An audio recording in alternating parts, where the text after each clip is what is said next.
Nous sommes en Galilée, dans le nord d'Israël. Ici, les villages arabes ont vu les implantations juives envahir petit à petit les collines. Mosmer a 34 ans, il est musulman et citoyen israélien.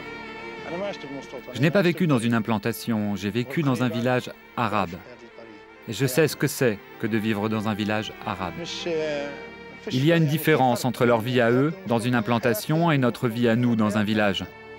Pour l'État d'Israël, ce sont eux les gens du pays, alors que nous, c'est bien connu, nous ne sommes que les Arabes de cet État. On est traités différemment. Tout reste limité pour nous.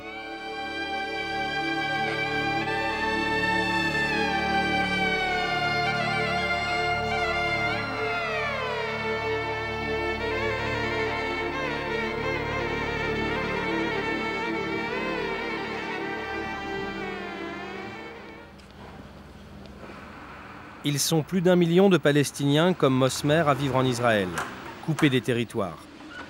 20% de la population d'un État qui, jusqu'aujourd'hui, se définit comme juif. Tous les samedis, il rend visite à ses parents. Et dans le rituel de cette famille israélienne, on vit au rythme des événements en Palestine.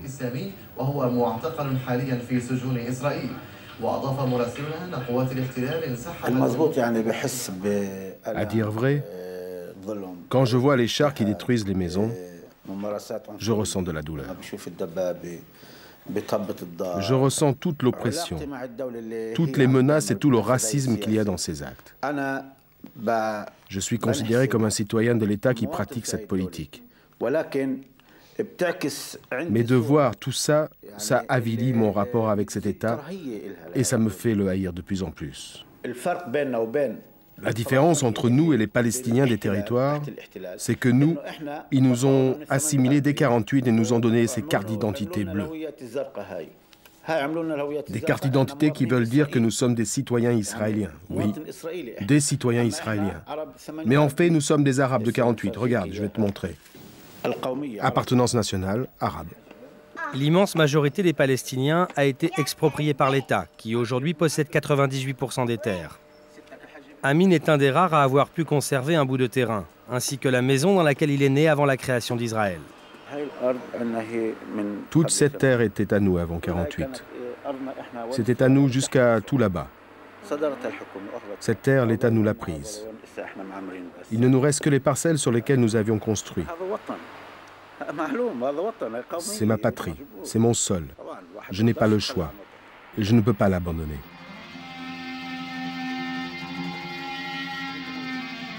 En Galilée, la terre a été redistribuée pour le développement des implantations.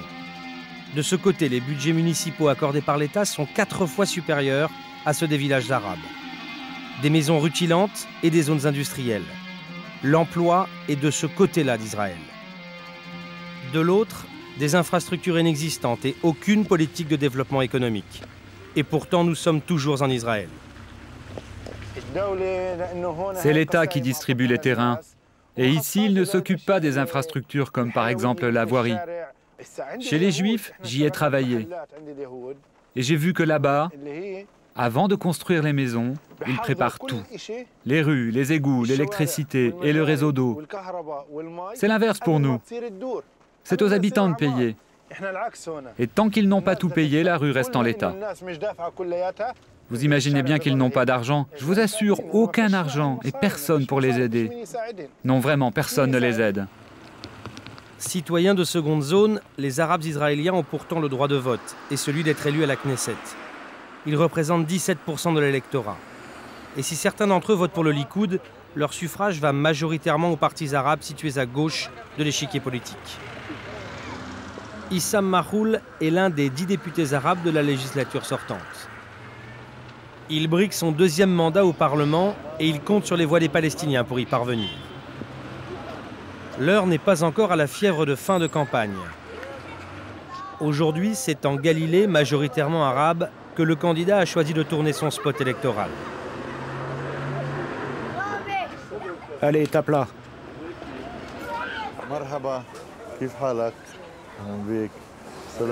Bonjour, comment ça va? Tout se passe bien? Bienvenue, bienvenue. On vient voir si tu as du rouge dans tes étalages.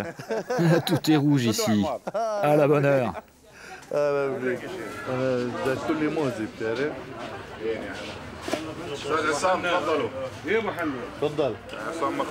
Issam Maroul est une des personnalités qu'on aime. On espère bien qu'il va réussir et on le soutient totalement.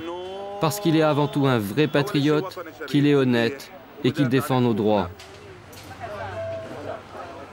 L'homme dirige le Parti communiste. Et comme toutes les forces de gauche, il est conscient du rôle essentiel que doivent jouer les Arabes dans les élections législatives. En 2001, leur abstention a largement contribué à la chute de Barak et du même coup à la victoire de Sharon. Les rênes qui mèneront le Parti travailliste au gouvernement sont dans les mains de la gauche, dans les mains des partis comme le Front démocratique ou d'autres. Les forces arabes sont une donnée indispensable dans cette bataille, puisqu'elles représentent 20% de la population. Toute augmentation de la participation au vote ne se fera pas en faveur de la droite, mais en faveur de l'alternative. Après l'abstention de 2001, le mot d'ordre est désormais de voter, faire pencher la balance vers la paix et contrer la logique guerrière de la droite. Inlassablement, de village en village, Issam martèle son credo. À nous seuls, nous ne pouvons pas barrer la route à la droite. Mais personne ne pourra bloquer la droite sans les forces arabes.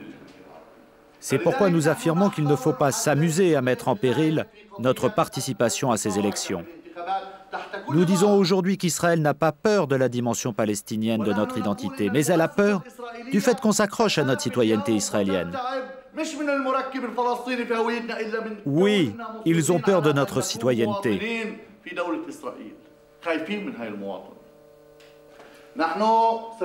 Nous défendrons bec et ongle le droit de tous les représentants et de tous les partis à participer aux élections.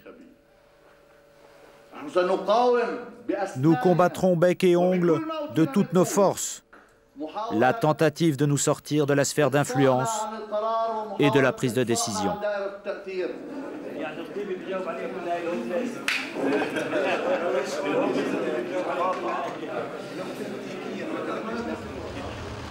Pour Issam, les députés arabes ont un rôle politique important à jouer que certains préféreraient ne pas les voir assumer. Israël considère qu'il y a des sujets qui ne sont pas du ressort des citoyens arabes. Un député travailliste m'a dit un jour « Je ne te comprends pas, tu es un député arabe. Les Arabes t'ont élu pour que tu défendes leur cause. En quoi les questions comme celle de l'environnement ou du nucléaire te concernent-elles ? Mais pour moi, même sur la question de l'élection du rabbin principal en Israël, je serai partie prenante du débat. Parce que je suis un citoyen israélien qui n'acceptera jamais aucune concession concernant sa citoyenneté.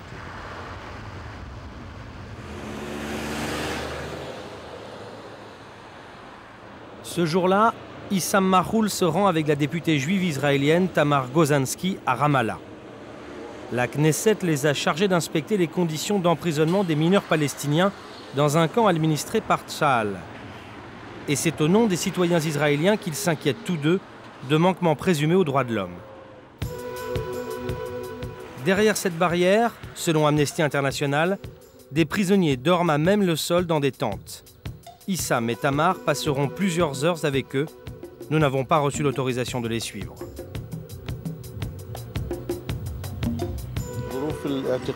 Les conditions d'emprisonnement sont contraires aux lois internationales, aux droits des mineurs et même aux droits de l'homme. Nous avons vu des jeunes de 16, 17 et 18 ans qui sont emprisonnés depuis des mois. Ce qui est flagrant dans leurs propos, c'est qu'ils souffrent constamment du froid et de la faim. C'est difficile de se dire israélien après ça? La question n'a rien à voir avec une quelconque allégeance patriotique. Ce genre de sentiment n'est ni un programme politique, ni une idéologie. La grande question est qu'est-ce que veulent les gens? Et moi, je suis l'allié de toutes les personnes qui veulent se battre pour une paix juste, pour stopper l'occupation et le piétinement des droits de l'homme. Jusque-là, le député Maroul a pu accomplir son rôle d'élu sans entrave. Pourtant, de simples soldats se chargeront de lui rappeler quelle devrait être sa place. Il est où ton permis? Je t'ai dit que tout est dans la lettre d'autorisation. Je sais bien que tu as le permis. Bon, envoyez quelqu'un pour aller voir la députée Tamar Gozanski. Vous êtes en train de faire quelque chose que vous ne devriez pas faire. C'est une visite officielle, avec une autorisation officielle. À quoi vous êtes en train de jouer? Comment ça se fait que vous vous permettiez de me gêner, de me retarder? Rangez-vous sur le côté. Je ne me rangerai nulle part. Je suis membre du comité. Écoutez-moi, je suis membre du comité sur le droit des mineurs à la Knesset. Une minute. En plus, ce comité m'a envoyé ici en visite officielle. Allez parler au directeur du comité. Et vous ne pourrez plus me retarder. Jusqu'à ce que vous prouviez ce que vous dites. Mais prouvez quoi? Enfin, prouvez quoi? Après une discussion interminable, un simple coup de téléphone finit par libérer Issam du barrage. Depuis 2 ans, depuis le début de l'intifada, il y a eu un net recul du statut du député arabe à la Knesset aux yeux des soldats.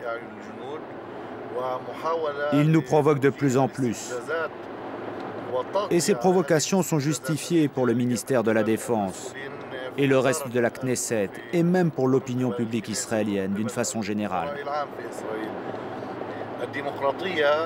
La démocratie et tout ce qu'elle protège est en net recul devant ce souffle militaire qui vient d'en haut, qui commence par violenter les droits de l'homme palestinien avant de s'attaquer aux droits de l'homme du citoyen arabe d'Israël. Ça a commencé par les simples citoyens arabes, ça s'est transposé aux députés arabes de la Knesset et peut-être même que ça se terminera par toutes les forces d'opposition en Israël.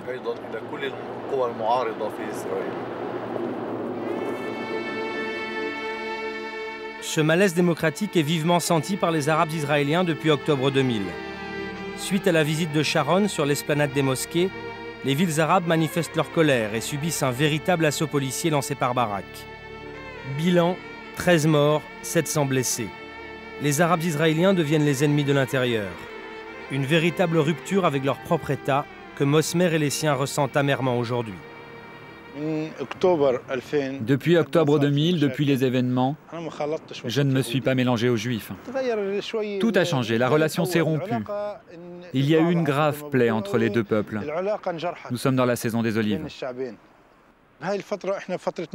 Avant, tous les Juifs amis des Arabes venaient au village. Ils achetaient dans nos marchés et par beau temps, ils venaient se promener. Depuis peu, on commence juste à voir une partie des Juifs revenir dans nos villages arabes. Un semblant de retour à la normale. Nous espérons que les relations s'amélioreront, parce que sinon, des deux côtés, nous serons perdants. Ils savent que nous, les Arabes de 48, nous ne sommes pas malveillants. Nous ne voulons pas de problème, mais ici, c'est chez nous. Au village de Mosmer, d'Eihana, le dépit est grand. Les hommes profitent de notre caméra pour délier des langues trop longtemps contenues. Tout y passe, chômage, discrimination à l'emploi et l'envie d'affirmer une identité qu'on bafoue. Les Arabes d'Israël sont les Arabes d'Israël. Ils appartiennent à l'État d'Israël. Nous sommes loyaux envers cet État. Nous ne sommes pas des traîtres. Nous ne sommes pas la 5e colonne. Ils mettent en garde contre nous. Nous, on mendie. On n'a pas de quoi manger. Ils écrivent, il y a une 5e colonne en Israël, méfiez-vous, ils vont faire l'intifada. Nous, on ne fait pas l'intifada. Les gens au chômage représentent plus de 28%. Ils l'ont même dit dans les journaux. C'est la première ville du chômage ici. Tous les jeunes que tu vois là sont au chômage, sauf moi et Mosmer peut-être. Mais la plupart d'entre eux ne travaillent pas. C'est à peine si on peut nourrir nos enfants. Il n'y a plus d'argent qui circule, plus rien. Les gens ne peuvent ni acheter ni vendre. Les magasins ferment. La conjoncture économique est dramatique en Israël. Et dans les zones arabes, c'est encore pire que chez les Juifs. Oui. Enfin, ils ont plus de facilité que nous, eux. Bien sûr. Il n'y a que les basses besognes pour nous, les Arabes. La construction ou l'agriculture, c'est tout ce qui reste. C'est une démocratie, ça?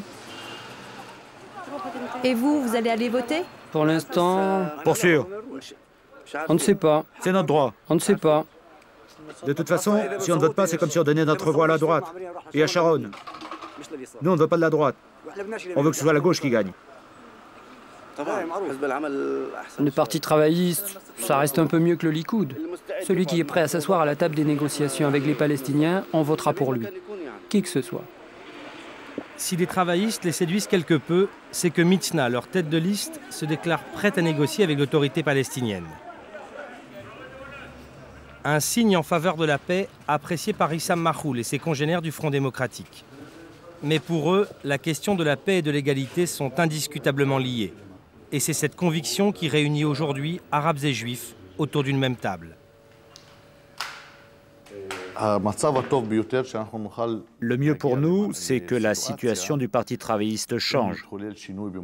Comme ça, nous pourrons former un front qui empêchera la droite d'arriver au pouvoir. Nous pourrons réunir une coalition de 60 ou 61 sièges. Ça n'arrivera pas.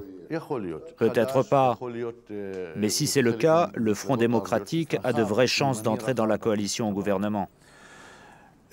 La liste d'Issam espère obtenir 8% des suffrages, qui seraient indispensables aux travaillistes pour diriger une coalition excluant le Likoud.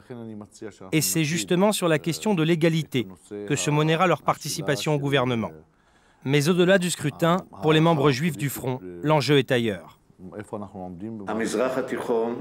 Le Moyen-Orient est un Moyen-Orient majoritairement peuplé d'Arabes, avec une minorité de Juifs. Si cette minorité juive n'arrive pas à vivre en paix avec les Arabes et les Palestiniens, alors il y a danger, un véritable danger. Nous sommes le seul exemple possible pour le futur, et nous l'avons prouvé à plusieurs reprises. Regarde, je suis assis là avec mon ami Issam. Nous avons la même politique, nous partageons les mêmes idées et la même vision de la paix ou de l'économie israélienne. Nous parlons le même langage, même si nous parlons deux langues différentes. Nous avons le même langage politique. C'est ensemble que nous pourrons sortir de la spirale meurtrière dans laquelle nous vivons. Chacun de son côté, cela sera difficile. Une idée que Juifs et Arabes sont venus défendre à grands cris en face du siège du Likoud.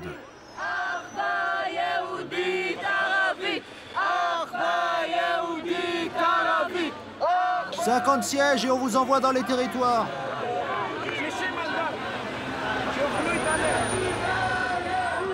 Allez-y, partez, on vous retient pas.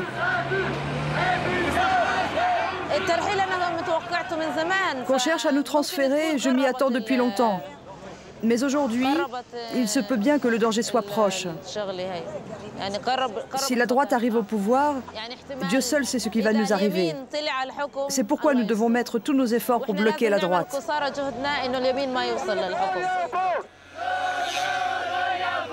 Rose a 29 ans. Pour cette militante, c'est la rue israélienne qui détient la solution.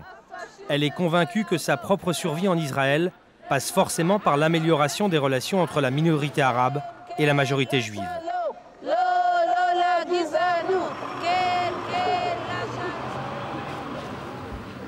Dans cet institut de formation des maîtres où se côtoient arabes et juifs, Rose met en œuvre ses convictions. Elle fait partie des seulement 6% d'étudiants palestiniens dans les universités.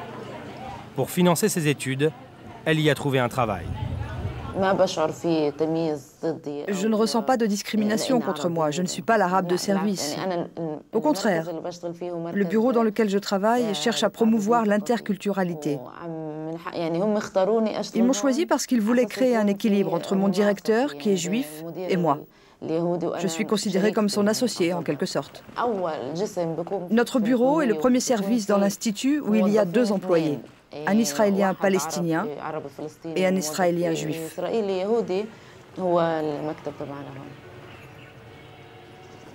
Une occasion presque unique en Israël de travailler côte à côte et d'égal à égal dans un même objectif, apprendre à se comprendre mutuellement.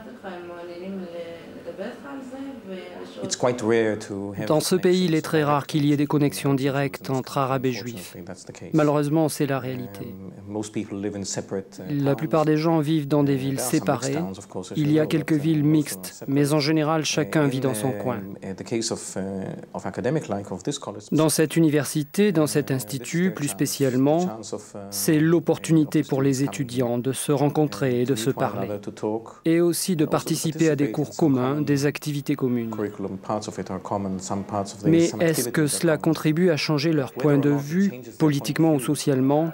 Je n'en ai pas la moindre idée. J'espère. En tout cas, ça devrait.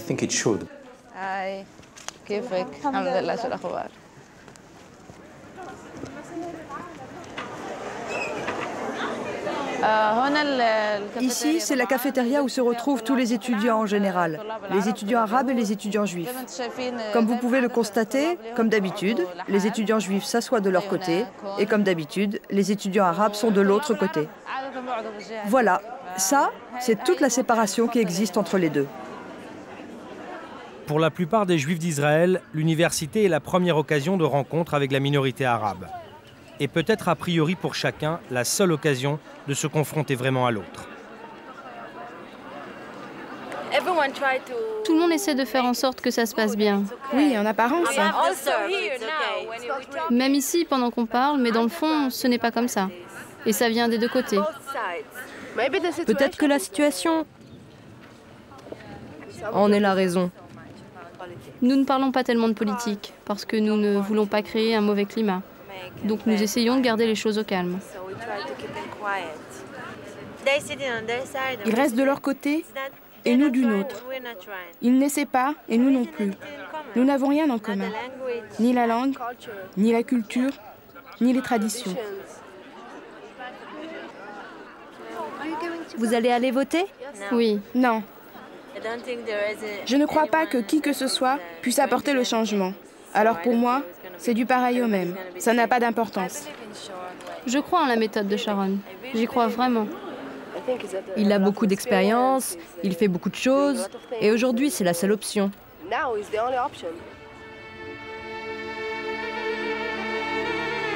Ce fossé entre juifs et arabes, Rose en voit un symbole dans le mur qui se construit entre Israël et la Cisjordanie, à quelques centaines de mètres de son institut. Ce mur devant lequel elle doit passer tous les jours et qui la coupe de la Palestine. Je me sens palestinienne, fille du peuple palestinien, et je le resterai toujours. Je n'ai aucun doute sur qui je suis ou sur mon identité. Mais où est-ce que j'aimerais être aujourd'hui? Pour moi, c'est une question insoluble. Parce que je sens que j'aimerais être là-bas, et en même temps, j'aimerais rester ici.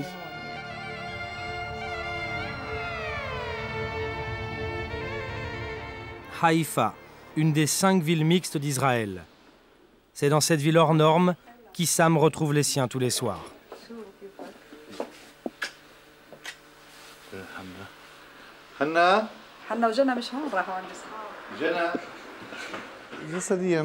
Même si physiquement je suis fatigué, je me sens en paix. J'aime passer du temps avec Swad et les enfants. Pour moi, c'est un changement d'atmosphère complet et essentiel. Une trêve pour cet homme qui se consacre à la politique depuis 30 ans, sans jamais désespérer. La politique que j'ai choisie, c'est une politique optimiste. Une politique qui fait confiance aux gens et à leur capacité à faire le bon choix au bon moment en fin de compte. Le bon choix, Issam et Swad espèrent qu'Arabes et Juifs le feront en votant pour son parti, ou l'un des grands partis de gauche. Un vote synonyme de paix. J'ai l'espoir que le peuple palestinien est un État et que nous, ici, nous vivions avec l'égalité et la sécurité. C'est le combat d'aujourd'hui que de maintenir les relations entre Arabes et Juifs.